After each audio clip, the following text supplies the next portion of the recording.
Good morning बच्चों। Glow of physics में आप सबका स्वागत है।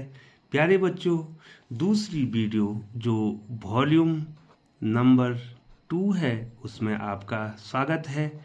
आपको जो है विज्ञान साइंस का जो जनरल नॉलेज है उसके तहत फैक्ट बताए जा रहे हैं बच्चों। तो बच्चों, देरी न करते हुए लिए चलते हैं आपको पहले क्वेश्चन की ओर। और इस सीरीज का ये 17वां क्वेश्चन है बच्चों। और इस वीडियो का पहला क्वेश्चन है। तो 17वां फैक्ट क्या कह रहा है? हमारा उदर हाइड्रोक्लोरिक अम्ल उत्पन्न करता है। हमारा जो उदर है, पेट है, उसमें HCl हाइड्रोक्लोरिक अम्ल उत्पन्न होता है। अगला जो फैक्ट है, 17वां जो फैक्ट है वो है बच्चों मैग्नीशियम हाइड्रोक्साइड, जिसको मिल्क ऑफ मैग्नीशिया कहते हैं, एक एंटासिड है। एंटासिड है, यह एक दुर्बल क्षारक है बच्चों। प्यारे बच्चों, जो मैग्नीशियम हाइड्रोक्साइड है, मिल्क ऑफ मैग्नीशिया, इसका प्रयोग जो है जब हमारे पेट में एसिडिटी हो जाती है, अम्ल की अधिकता हो जाती है, तो उसको न्यूट्रलाइज करने के लिए हम एंटासिड का प्रयोग करते हैं। तो ये सबसे बढ़िया एंटासिड है magnesium hydroxide. Milk of magnesia का प्रयोग करते हैं क्योंकि यह एक दुर्बल क्षारक होता है बच्चों। तो बहुत ज़्यादा महत्वपूर्ण है। लिए चलते हैं बच्चों आपको अगले फैक्ट की ओर। 19वां फैक्ट आपके स्क्रीन पे है बच्चों। क्या कह रहा है? मुंह के pH का मान 5.5 से कम होने पर दांतों का क्षय प्रारंभ हो जाता है बच्चों।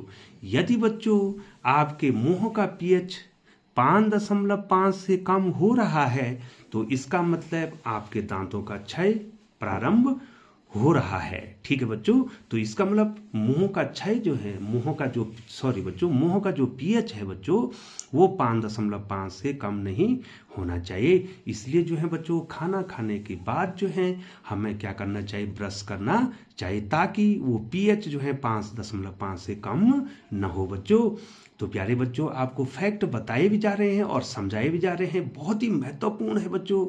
और यदि आप इन फैक्टों को समझ जाते हैं तो निश्चित तौर पर जो है आप जो है प्रतियोगिता जो परीक्षाएं होती है, कॉम्पिटिटिव एग्जाम्स होते हैं बच्चों, उनको निकाल सकते हैं। और ग्लो ऑफ फिजिक्स परिवार का ये हमेशा ही जो है ये प्रयास रहा है कि बच्चों का किसी न किसी रूप में फायदा हो। तो देर नहीं करते हुए लिए चलते हैं आपको 20वें फैक्ट की ओर। क्या कह रहा है? दांतों का इनेमल कैल्शियम फॉस्फेट का बना होता है। यह शरीर का सबसे कठोर पदार्थ होता है बच्चों। दांतों का जो इनेमल होता है, ठीक है बच्चों, वो किसका बना होता है बच्चों? कैल्शियम फॉस्फेट का बना होता है। और ये शरीर का सबसे कठोर भाग होता है। ठीक है बच्चों, ठीक है। तो लिए चलते हैं बच्चों आपको 21वें फैक्ट की ओर। तो 21वां फैक्ट क्या कह रहा है? मुंह की सफाई के लिए क्षारकीय दंत मंजन का उपयोग करने से अम्ल की अधिकता कम करके दंत क्षय रोका जा सकता है बच्चों।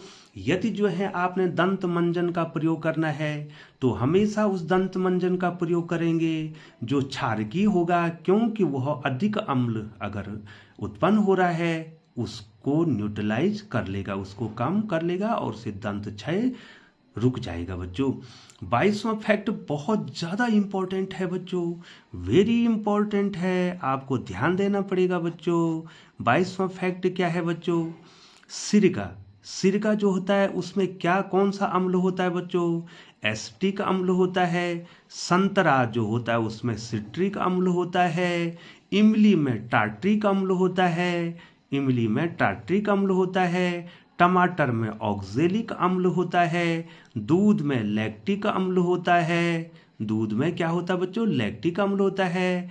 नींबू में सिट्रिक अम्ल होता है। चींटी का जो डंक है उसमें मेथोनोइक अम्ल होता है। नेटल का जो डंक है उसमें मेथोनोइक अम्ल होता है। तो बच्चों ये निश्चित तौर पे जो है इतने जो है मैंने आपको बताए हैं, निश्चित तौर पे आपको पूछे जाएंगे बच्चों। अगला जो फैक्ट है बच्चों, लिए चलते हैं आपको अगले फैक्ट। आपके स्क्रीन पे है बच्चों।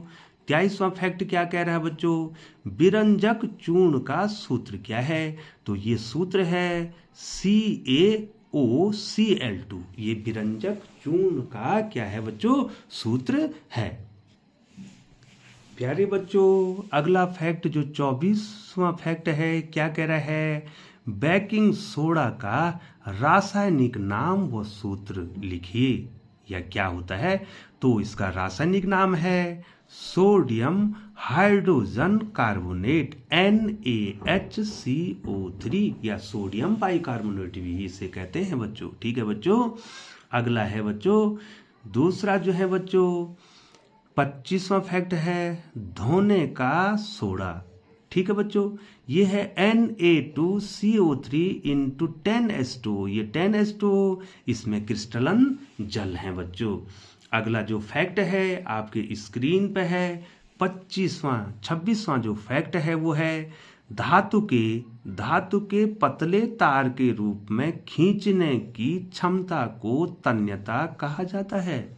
ठीक है बच्चों, यदि किसी धातु को आप खींच रहे हैं बच्चों पतले रूप में, धातु के पतले तार को अगर आप खींचने की क्षमता है उसमें, उसको तन्यता का गुण कहते हैं। और सोना जो है सबसे धातुओं में जो ये तन्यता का गुण होता है उसमें सोना जो है सबसे अधिक तन्य धातु है, बहुत ज़्यादा इंपॉर्टेंट है बच्चों। सोना जो है बहुत ज़्यादा तन्य धातु है, अर्थात उसको सबसे ज़्यादा खींच सकते हैं। ये एक जो ही महत्वपूर्ण फैक्ट आपके सामने आने वाला है बच्चों।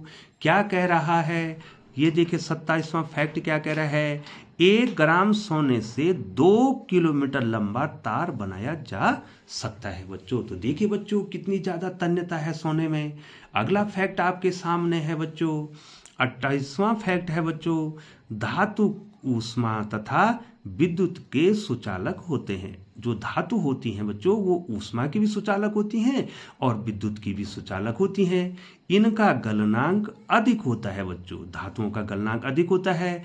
चांदी Ag, ये बहुत महत्वपूर्ण है, चांदी Ag ऊष्मा तथा विद्युत के सबसे अच्छा सुचालक है। चांदी जो है विद्युत और ऊष्मा का सबसे क्या है, अच्छा सुचालक है बच्चों। तो विद्युत का सबसे अच्छा सुचालक कौन हो गया बच्चों, चांदी। दूसरे नंबर पे क्या आता है बच्चों, तांबा। बहुत ही महत्वपूर्ण फैक्ट है। अगला फैक्ट बहुत ज्यादा महत्वपूर्ण फैक्ट है बच्चों, पूछा जाता है आपको। 29वां फैक्ट है बच्चों, ब्रोमीन ऐसी अधातु है जो द्रव अवस्था में होती है। ब्रोमीन अधातु है लेकिन किस अवस्था में होती है, द्रव अवस्था में होती है बच्चों। तो लिए चलते हैं आपको 30वें फैक्ट की ओर लिए चलते हैं। ब्रोमीन के अलावा सभी अधातुएं या तो ठोस होती हैं या तो गैस होती हैं बच्चों। ठीक है बच्चों, लेकिन ब्रोमीन ऐसी अधातु है जो कि द्रव अवस्था में होती है। ब्रोमीन के अलावा सभी अधातुएं जो होती हैं वो ठोस होती हैं या तो गैस होती हैं, लेकिन ये ब्रोमीन ऐसी अधातु है जो कि द्रव अवस्था में होती है बच्चों। अगला फैक्ट जो है बच्चों 31वां फैक्ट आपके स्क्रीन पे है बच्चों, बहुत इंपॉर्टेंट, बार बार पूछा था। पारा मरकरी जिसको Hg जिसका सूत्र है को छोड़कर सारी धातुएं कमरे के ताप पर ठोस अवस्था में पाई जाती हैं।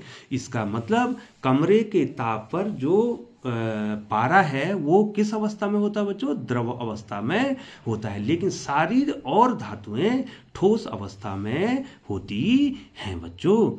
तो 32वां क्वेश्चन 32वां जो फैक्ट आपके स्क्रीन पे है, धातुओं के गलनांक अधिक होते हैं, लेकिन देखो बच्चों धातुओं के गलनांक अधिक होते हैं। ठीक है बच्चों, गलनांक समझते हैं बच्चों, वह ताप जिस पर कोई ठोस पदार्थ पिघलने लग जाता है। तो धातु क्या होते हैं, उच्च ताप पर पिघलते हैं, लेकिन गैलियम और सीजियम के गलनांक बहुत कम होते हैं।